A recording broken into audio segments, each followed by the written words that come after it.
Hi there, welcome to this Mark's Reviews and Tutorials video. We've had a massive windstorm last night and these three Pittosporum, one of them, the one closest to me, was leaning right over here. Now we've gone and done a repair really quick, but we're just about to finish it off. I'll show you what we've done. We've staked in the back here. We've used a metal stake and then tied back to the tree. We've managed to pull him back, but already, if you look down behind that stake, it's just in the light wind, that's moving around. Now, I want to give you an idea of the size of that stake. We got two, and have a look at that stake, how much of it is in the ground. So we have got well over a metre and a half of stake down in the ground. And she's still moving around. So we're going to put a second in now to tie that back to give it enough strength. You can see that moving there in the wind, and this is just little wind. We had 150k winds last night. That's what upset this, and then the wet ground from a couple of days of rain. So we're going to move this stake now back here and tie another one on to give it enough strength and try and save this tree. That's what you do in a windstorm. You've got to put big stakes, and you can see the amount that I've got jammed into the ground, and you're going to need big tools to do that. I had a mash hammer there to start it off, and then actually a wood splitter or a sledgehammer to get it down deep enough into the ground. So we'll drive this second stake in and try and make it more stable.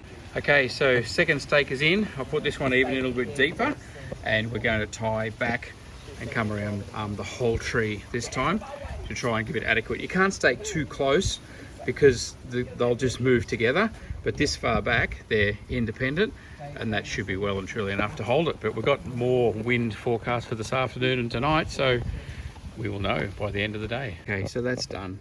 This one's in now as well. We've knocked that even a little bit further than that guy. Again, with the strength of these posts, they've got a smaller Y side than a strong like backbone on them almost. You see, I've tied the rope so it's pulling this way, because you don't just want that to bend at the ground level. So you put the strong backbone part here, the bigger part of the Y, to the back, and that gives us the strength so it won't just bend. So we've done that on both of them. The red rope here, that is so that this rope doesn't pop off. So it's just holding the rope in, getting it right to the top. The same here, I've got it through the hole and got this tied down so that rope can't, in the wind, blow off. But the big tip is this rubber ocky strap that we've got on here. It's strong enough to hold back, but when the wind blows now, this stake is moving, this one's not. It's staying nice and rigid because that ocky strap's able to take the flex as the wind blows and moves the tree. It's able to take the flex rather than pulling this stake out of the ground. So there we go, she's tied back. It's all here under cover, which is great. You know, if you were this is gonna have to stay at least for a year or two so that this thing can re-establish itself and get its roots right. You could spray paint that if you're not happy with the color of the rope so that it disappears. Ours, I think, will be under enough foliage, but just something like that you can paint black so it disappears.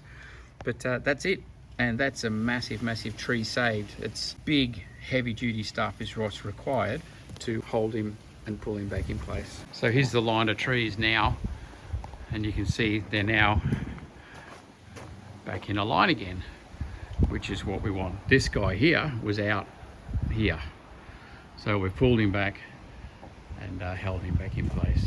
But as you can see, they are big, and of course it's the big sail effect up here.